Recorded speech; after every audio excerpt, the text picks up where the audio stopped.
नमस्कार मेरे प्यारे साथियों, स्वागत है आप सभी का आपका अपना यूट्यूब चैनल जीटीएम क्लासेस में।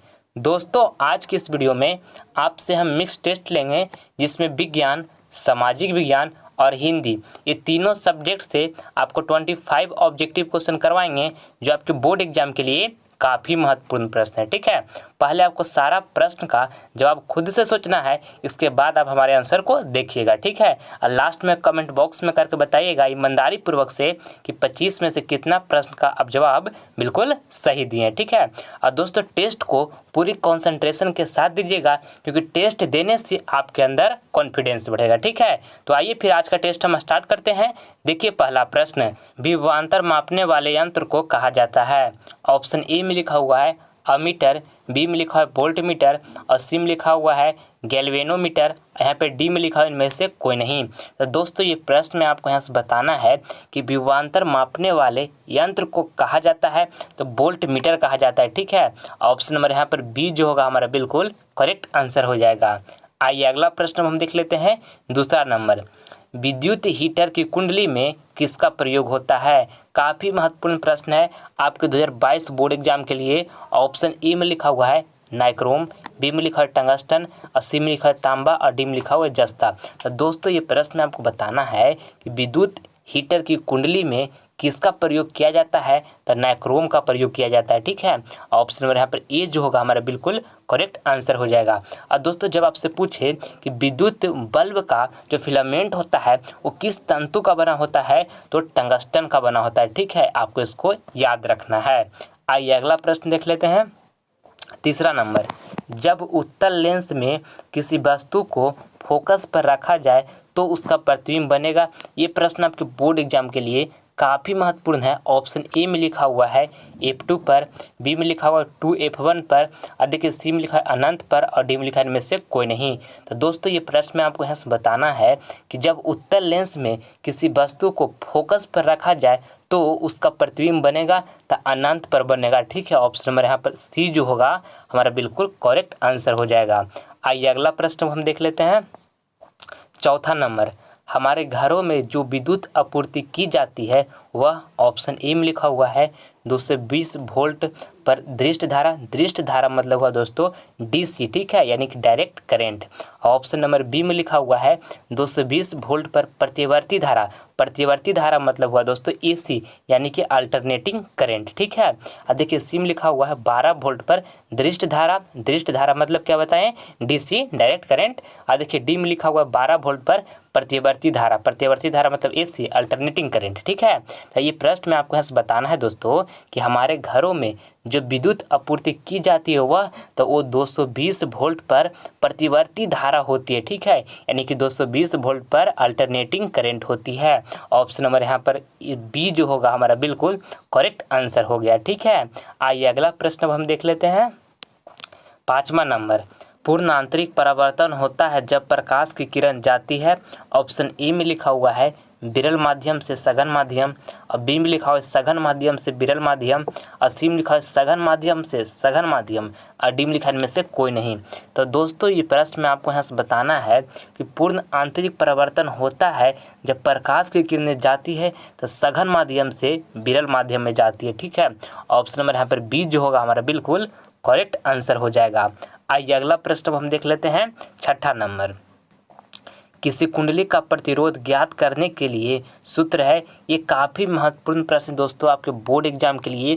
इसमें आपको बताना है कि किसी कुंडली का प्रतिरोध ज्ञात करने के लिए सूत्र है, तो इसको याद रखिएगा कि V=IR होता है। ठीक है, इसको आपको याद रखना है, V=IR होता है। यहाँ से आप R बराबर निकालिएगा तो R बराबर निकालिएगा तो यहाँ से क्या हो जाएगा V/I हो जाएगा। ठीक है, R बराबर आप निकालिएगा तो जो कि देखिए ऑप्शन नंबर सी में लिखा हुआ है R बराबर क्या लिखा हुआ है V/I। ऑप्शन नंबर यहाँ पर सी जो होगा बिल्कुल करेक्ट आंसर हो जाएगा। आपको याद रखना है कि V=IR होता है। ठीक है, आइए अगला प्रश्न हम देख लेते हैं। सातवां नंबर, सौर सेल बनाने के लिए किसका उपयोग किया जाता है? ऑप्शन ए में लिखा हुआ है लोहा और बी में लिखा हुआ है सिलिकॉन और यहाँ पे देखिए सी में लिखा है तांबा और डी में लिखा हुआ है चांदी। तो दोस्तों ये प्रश्न में आपको यहाँ से बताना है कि सौर सेल बनाने के लिए किसका उपयोग किया जाता है? तो सिलिकॉन का किया जाता है। ठीक है, ऑप्शन नंबर यहाँ पर बी जो होगा हमारा बिल्कुल करेक्ट आंसर हो जाएगा। आइए अगला प्रश्न हम देख लेते हैं 8 नंबर।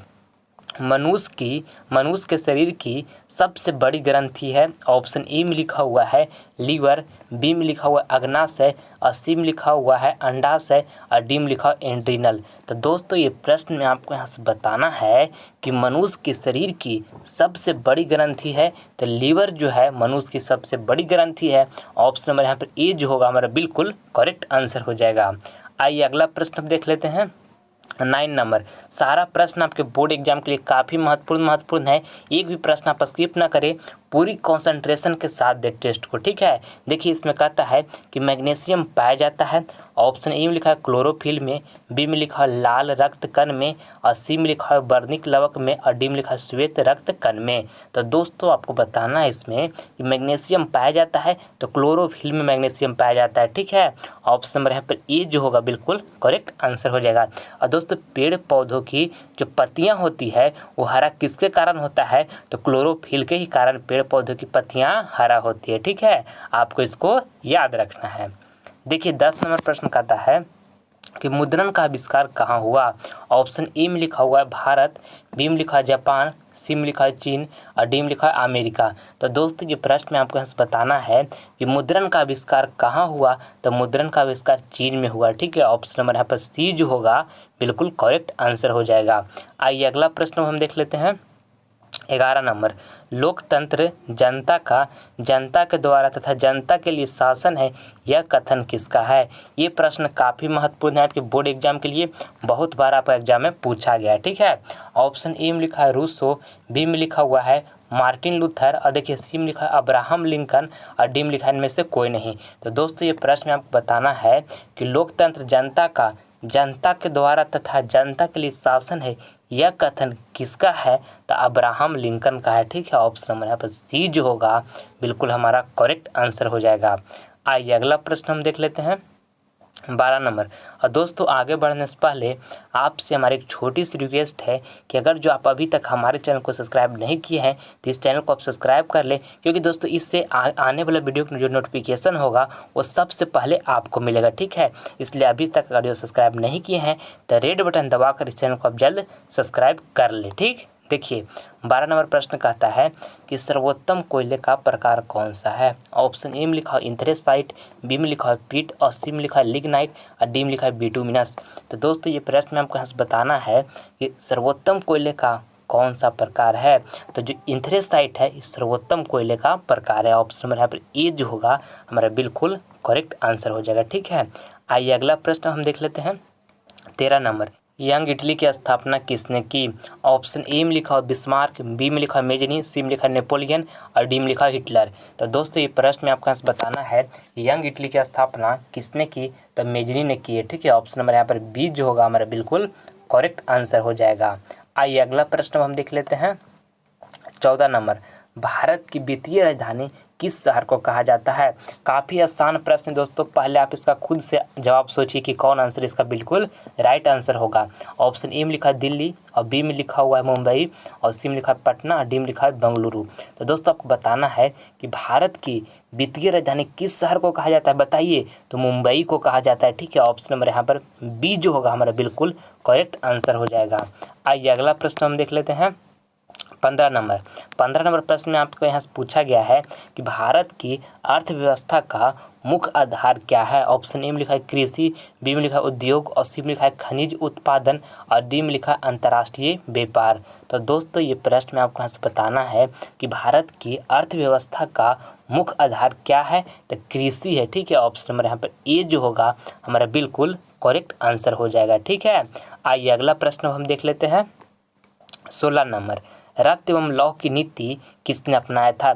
ये भी प्रश्न काफ़ी आसान है, जल्दी से इसका जवाब दीजिए आप कमेंट बॉक्स में, इसका जवाब क्या होगा। और दोस्तों सारा प्रश्न को आपको जवाब पहले खुद से सोचना है और लास्ट में हमको कमेंट करके बताइएगा कि 25 में से कितना प्रश्न का जवाब आप बिल्कुल सही दिए, ठीक है, ईमानदारी पूर्वक से। ठीक, देखिए 16 नंबर प्रश्न में आपसे पूछा गया है कि रक्त और लौह की नीति किसने अपनाया था। ऑप्शन ए में लिखा है मेजनी, बी में लिखा है हिटलर, और सी में लिखा है बिस्मार्क, और डी में लिखा हुआ है विलियम। तो दोस्तों ये प्रश्न में आपको यहाँ से बताना है कि रक्त और लौह की नीति किसने अपनाया था, तो बिस्मार्क ने अपनाया था। ऑप्शन नंबर यहाँ पर सी जो होगा हमारा बिल्कुल करेक्ट आंसर हो जाएगा। आइए अगला प्रश्न हम देखते हैं 17 नंबर, कौन बीमारू राज्य नहीं है। ऑप्शन ए में लिखा है बिहार, बी में लिखा है मध्य प्रदेश, सी में लिखा है उड़ीसा, और डी में लिखा है कर्नाटक। तो दोस्तों ये प्रश्न में आपको यहाँ से बताना है कि कौन बीमारू राज्य नहीं है, तो कर्नाटक जो है बीमारू राज्य नहीं है, ठीक है। ऑप्शन नंबर यहाँ पर डी जो होगा हमारा बिल्कुल करेक्ट आंसर हो जाएगा, ठीक है। आइए अगला प्रश्न हम देख लेते हैं 18 नंबर, धरती कब तक घूमेगी शीर्षक कहानी का कहानीकार कौन है। ऑप्शन ई में लिखा है श्रीनिवास, बी में लिखा है सुजाता, और सी में लिखा है सावरदैया, और डी में लिखा है सात कौड़ी होता। तो दोस्तों ये प्रश्न में आपको यहाँ से पूछा गया है कि धरती कब तक घूमेगी शीर्षक कहानी का कहानीकार कौन है, तो सावरदैया है, ठीक है। ऑप्शन नंबर यहाँ पर सी जो होगा हमारा बिल्कुल करेक्ट आंसर हो जाएगा, आपको इसको अच्छी तरीके से याद रखना है। आइए अगला प्रश्न हम देख लेते हैं 19 नंबर, लक्ष्मण कहाँ नौकरी कर रहा था। ऑप्शन ए में लिखा है कोलकाता में, बी में लिखा है लखनऊ में, सी में लिखा है सूरत में, और डी में लिखा है पटना में। तो यहाँ पे आपको बताना है ये प्रश्न में कि लक्ष्मण कहाँ नौकरी कर रहा था, तो लक्ष्मण कोलकाता में नौकरी कर रहा था, ठीक है। ऑप्शन नंबर यहाँ पर ए जो होगा हमारा बिल्कुल करेक्ट आंसर हो जाएगा। आइए अगला प्रश्न हम देख लेते हैं 20 नंबर, छात्र शब्द का स्त्रीलिंग रूप क्या है। ऑप्शन ई में लिखा हुआ है छात्री, बी में लिखा है छात्रीय, और सी में लिखा है छात्रानी, और डी में लिखा हुआ है छात्रा। ये प्रश्न काफ़ी महत्वपूर्ण है आपके बोर्ड एग्जाम के लिए। देखिए अगर जो आप बॉय हैं दोस्तों तो आपको छात्र कहा जाएगा, ठीक है। अगर जो आप गर्ल हैं तो आपको छात्रा कहा जाएगा, ठीक है।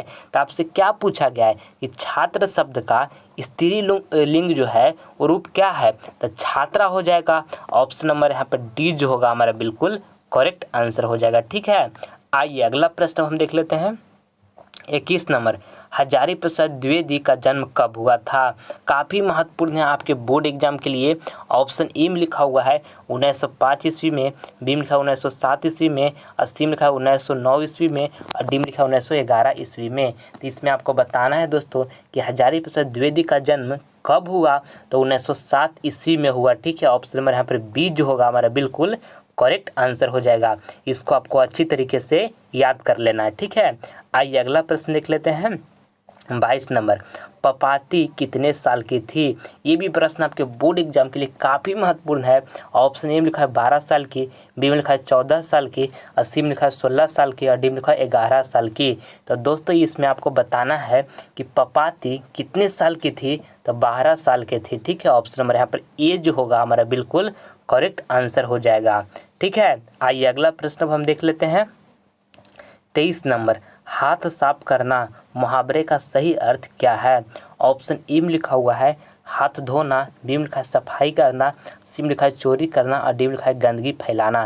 तो इसमें आपको बताना है दोस्तों कि हाथ साफ करना मुहावरे का सही अर्थ क्या है, तो चोरी करना, ठीक है। ऑप्शन नंबर यहाँ पर सी जो होगा हमारा बिल्कुल करेक्ट आंसर हो जाएगा। आइए अगला प्रश्न हम देख लेते हैं 24 नंबर, निम्नलिखित में सर्वनाम है। ऑप्शन ए में लिखा हुआ है राजेंद्र, बी में लिखा है पुस्तक, सी में लिखा हुआ मैं, और डी में लिखा है सीता। तो इसमें आपको बताना है दोस्तों कि निम्नलिखित में सर्वनाम है, तो देखिए मैं जो है ये सर्वनाम है, ठीक है। ऑप्शन नंबर यहाँ पर सी जो होगा हमारा बिल्कुल करेक्ट आंसर हो जाएगा।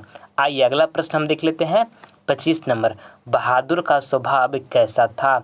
ऑप्शन ए में लिखा है ईमानदार, बी में लिखा है कर्मठ, और सी में लिखा है दोनों, और लास्ट में लिखा है इनमें से कोई नहीं। तो इसमें आपको बताना है दोस्तों कि बहादुर का स्वभाव कैसा था। तो देखिए ईमानदार भी था बहादुर, और कर्मठ भी था, यानी हमारा इसका राइट आंसर जो होगा दोनों। ऑप्शन नंबर यहाँ पर सी जो होगा बिल्कुल करेक्ट आंसर हो जाएगा। दोस्तों यहाँ पे आपको हम 25 ऑब्जेक्टिव क्वेश्चन बताएं, 25 ऑब्जेक्टिव क्वेश्चन में से कितना प्रश्न का आप जवाब बिल्कुल सही दिए हैं, कमेंट बॉक्स में ईमानदारी पूर्वक हमें करके ज़रूर बताइए, ठीक है। आई होप ये वीडियो आपको इंटरेस्टिंग लगा होगा, तो प्लीज़ आपसे लाइक करें, अपने दोस्तों में शेयर करें, और आप हमारे चैनल पर नए हैं तो आप इसे सब्सक्राइब कर लें ताकि आने वाले वीडियो का नोटिफिकेशन सबसे पहले आपको मिले। मिलते हैं दोस्तों आपसे अगले वीडियो में नए नॉलेज के साथ। तब तक के लिए जय हिंद, जय भारत।